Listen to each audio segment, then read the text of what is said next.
Bismillahirrahmanirrahim. Syahrul Ramadan alladzi unzila fihi al-Qur'an hudan linnas. Assalamualaikum warahmatullahi wabarakatuh. Alhamdulillahirabbil alamin. Wassalatu wassalamu ala asrafil anbiya'i wal mursalin sayyidina Muhammadin wa ala alihi wa sahbihi ajma'in. Amma ba'du.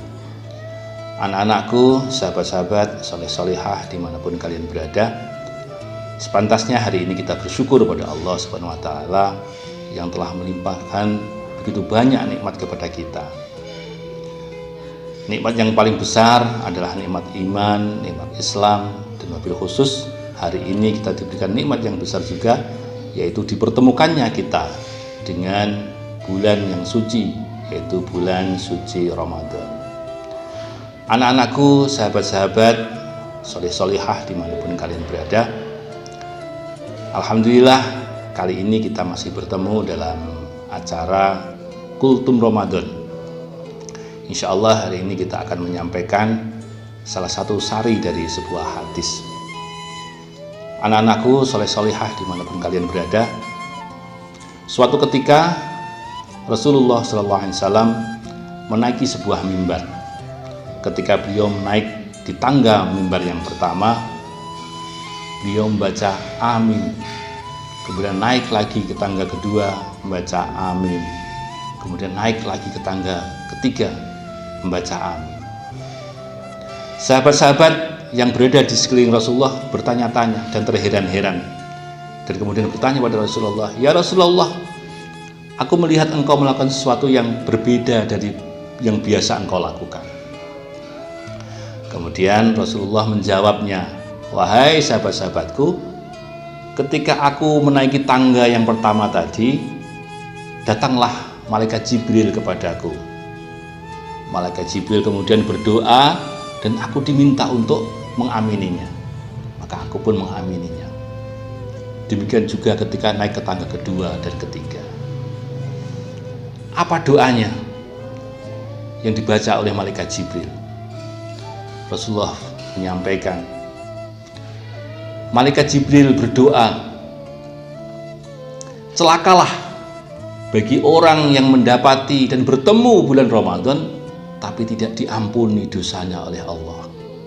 Maka Rasulullah SAW menjawabnya dengan amin. Kemudian naik ke tangga kedua, malaikat Jibril berdoa lagi, "Celakalah bagi orang-orang yang mendengar namamu disebut, mereka tidak mengucapkan sholawat ke atasmu." Maka Rasulullah SAW menjawabnya dengan amin. Dan ketika di tangga yang ketiga, malaikat Jibril berdoa, "Celakalah bagi orang yang mendapati kedua orang tuanya atau salah satu dari kedua orang tuanya itu sudah dalam keadaan tua tapi tidak bisa menjadikannya dia masuk surga." Maka Rasulullah pun menjawabnya dengan amin. Inilah anak-anakku semua doanya malaikat Jibril yang diamini oleh Rasulullah SAW. Logikanya, soleh-solihah semua, kalau seandainya malaikat Jibril berdoa kemudian Rasulullah mengamininya, yang berdoa adalah malaikat yang paling utama, yang paling mulia, yang paling dekat dengan Allah Subhanahu wa Ta'ala, dan yang mengamini adalah makhluk yang termulia yang punya kedekatan khusus dengan Allah Subhanahu wa Ta'ala, maka dipastikan bahwa doa itu pasti dikabulkan oleh Allah. Doa yang pertama, bahwa siapa saja yang kemudian melewati bulan Ramadan kemudian tidak diampuni dosanya, ini menggambarkan kepada kita bahwa bagaimana keadaan kita yang sudah masuk dalam bulan Ramadan, di mana bulan Ramadan ini adalah bulan yang suci, di mana pintu-pintu surga dibuka, pintu-pintu neraka ditutup, setan-setan yang jahat dibelenggu. Kemudian kita tidak menggunakan kesempatan itu untuk melakukan amal yang sebanyak-banyaknya, tapi sebaliknya menggunakan hal-hal yang buruk dan menyebabkan kita tidak diampuni oleh Allah Subhanahu wa Ta'ala. ini sebuah tindakan yang sangat merugikan sekali. Maka dari itu anak-anakku semua, pada kesempatan ini di bulan Ramadan yang suci ini, mari kita manfaatkan bulan yang suci ini untuk beramal yang sebanyak-banyaknya, untuk melakukan perbuatan kebajikan yang sebanyak-banyaknya, dan kita mohon ampun kepada Allah agar dosa-dosa kita diampuni, karena Ramadan adalah bulan pengampunan. Dikatakan bahwa bulan Ramadan itu adalah awalnya adalah rahmah. Rahmah itu juga bisa dalam bentuk ampunan dari Allah. Di tengahnya adalah merupakan bulan maghfirah.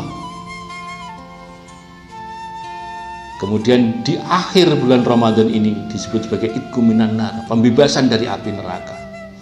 Maka sangat sungguh rugi seandainya kita tidak memanfaatkan momentum Ramadan ini untuk mendapatkan ampunan yang luas dari Allah Subhanahu wa taala. Yang kedua, doa malaikat Jibril. Barang siapa mendengar namamu, nama Nabi Muhammad SAW disebut, kemudian kita tidak mengucapkan sholawat atasnya, kita dianggap sebagai orang yang celaka. Sebagaimana kita tahu anak-anak, banyak hadis yang menjelaskan bahwa siapa saja membaca sholawat kepada Nabi Muhammad SAW, maka Allah akan membacakan bersolawat kata seorang yang membaca sholat tadi 10 kali. Bacaan sholawat juga merupakan pembuka pintu doa.